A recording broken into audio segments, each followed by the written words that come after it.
When I met my avoidant ex, I thought I had met the love of my life, a very emotionally available, mature, romantic partner, and I was very excited. I felt like he was moving at a pace that I liked. I was so excited to start my life with him. But then he actually fell in love with me and he broke up with me because the intimacy and vulnerability was too much to handle. And I know that to some people that might sound like, oh my God, this person didn't love you. No, he actually loved me. I felt his love for me for many, many months. I felt some type of love for me, not the type of love that I want to experience in my life long term. So I do believe he loved me, and I do believe your ex also loved you. But the thing is, we have to understand that how someone feels about us is different from how they make us feel. And if this person is your ex, then we have to rule with the reality that things didn't work out. Hi, I'm Mila Valam. I have a degree in neuroscience and I'm a relationship coach. Before we get into the video, I want to tell you a short story about me and this avoidant ex. I'm gonna call him T. So one day on a Tuesday morning, T decided that he wanted to travel and explore South America. He wanted to go and explore by himself, and he wrote me a 4-page letter telling me all the reasons why he needed to travel and that he loved me and that he needed to go. A year after his trip, he came back saying that he loves me, that every woman he met just made him think why he broke up with me and that he shouldn't have done that and that he regretted his decision. I obviously said no because I had already moved on, right? So today I want to give you the step-by-step on how you're going to stop the cycle. The avoidant person is going to keep coming back. They usually come back because they need the break. They need the distance before they get to have energy to commit again. But then with the commitment, they feel overwhelmed and overburdened, and then they break up with you again. So the reason why it's important for you to stop the cycle is for you to stop suffering, because you cannot change them, right? You've tried. I've tried as well. No shame in that. The first step for us to make this effective, we want to make this effective like it was effective to me. This guy wanted to marry me when he came back. He's like, I want to marry, blah, blah, we're going to make this work. But I had already moved on. That's why I'm making this video, because if I had given him another chance, probably I would be heartbroken 6 months after. And I don't want that to happen to you, even if you love this person. When he broke up with me, I remember feeling very empty inside. I was thinking, why did this happen? I didn't want for this to happen. We were doing great. We had plans. We were thinking of living together. We had our plans, right? And I was very excited about them. So I felt blindsided when he broke up with me. And I promised myself I would not let him come back into my life, because that's not how it works in my reality. That's not how it works for my life. I respect myself too much to let this happen. And I'm very glad I did, because now I'm engaged to the love of my life. So now I'm going to give you the step-by-step on how you are going to get over your avoidant ex. Step number 1 is going to be acceptance and understanding. So you understand how the avoidant works. You understand it's not personal, it has nothing to do with you. That's very important, because I don't want you to be beating yourself up thinking, what if I was different? What if I looked like this? What if I was less anxious? I don't want you to think of these things. I used to think these things.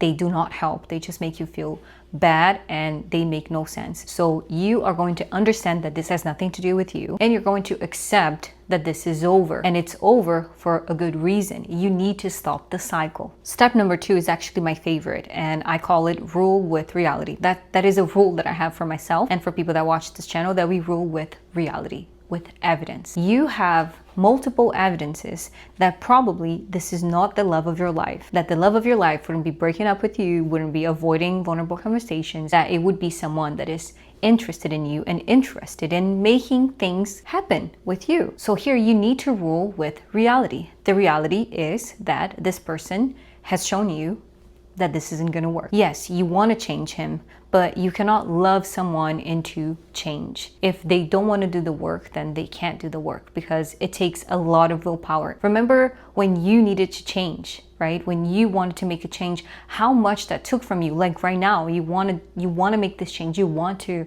get over your avoidant ex. So you are putting in the effort, and it's already very hard. So can you imagine someone that doesn't want to do this? Then probably they're not going to do it. You already did your best. You already tried. It didn't work. Remember, rule with reality. You cannot change him. He doesn't want to change. Step number 3 is you're going to have to deal with your guilt. So what I want for you is for you not to feel guilty. I remember when I was in my journey of no contact, I'm not even going to mention no contact, because I think you know that you cannot contact this person, because if you contact them, you're going to keep triggering the feeling and the hope and the memories. So no contact. So no contact is bare minimum, okay? And then you follow the steps. But as I was saying, don't feel guilty, because it's gonna come. You're gonna be thinking, what if I did something different back then? Or what if I am not giving him the chance now and we can actually work in a relationship? You're gonna attach yourself to hope. And most times it is not going to be beneficial to you. If he wants to come back, he needs to come back with a plan. He can't just say, let's see how it goes now. I'm open to trying. No, there's no open to trying. You're not a piece of clothing, okay? There's no,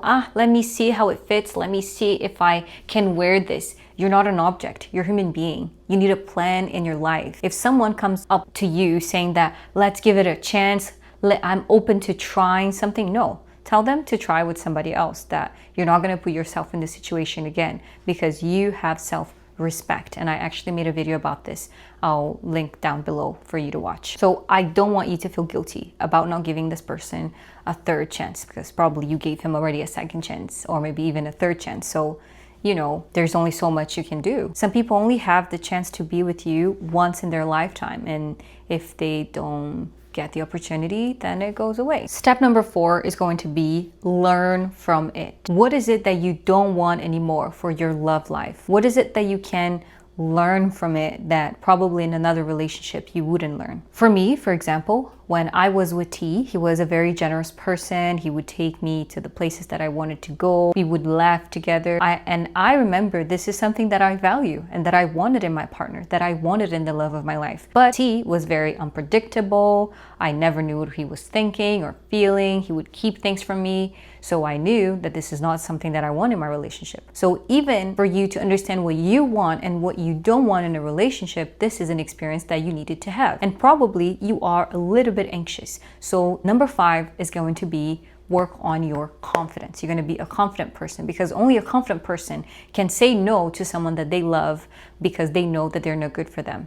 Only someone that trusts themselves enough can say no to someone that they love, but they know it's not good. This takes a lot of confidence. I also made a video on confidence, and I'm going to leave it down below, because I feel like when you are confident, this is everything you need to have a fulfilling life. If you take these steps, I'm sure you're gonna feel better. I know it hurts right now. I know it hurts, but I got engaged thanks to the fact that I didn't get that guy back into my life. So you have to trust life. You have to trust yourself. If you believe in God, you have to trust that God has the best for you. You have to be patient with yourself. I know this is extremely difficult at this moment, and that you just want this pain to go away. I truly understand how you feel, because I've been there, and I know that if you trust that the universe, that God, that life has the best for you, it is going to be easier. And also what you can learn from a situation like this, how you can be more confident, how you can take things a little bit slower. And all of these things we learn through experiences. So I am sure that in a few months or in a few years, you'll look back and be very thankful, like I am, that was not my person, that didn't work out. I'm very grateful. I remember one night I actually cried out of gratitude, because that person was not in my life anymore, because he stressed me out. And I'm so grateful he broke up with me, because at that time I wouldn't have been able to. So that's probably your case. So be thankful that this is happening, because it is happening for something better. I always think that everything that happens in my life is for my greatest good and for me to learn something so I can teach. So there's always something good that comes from a bad situation, or most situations. If you think this video was helpful, you might benefit from my coaching sessions, and you can get a 15-minute free call with me, and the link is down below. And of course, consider subscribing if you think this video was helpful. Thank you so much, and I'll see you in the next one. Bye.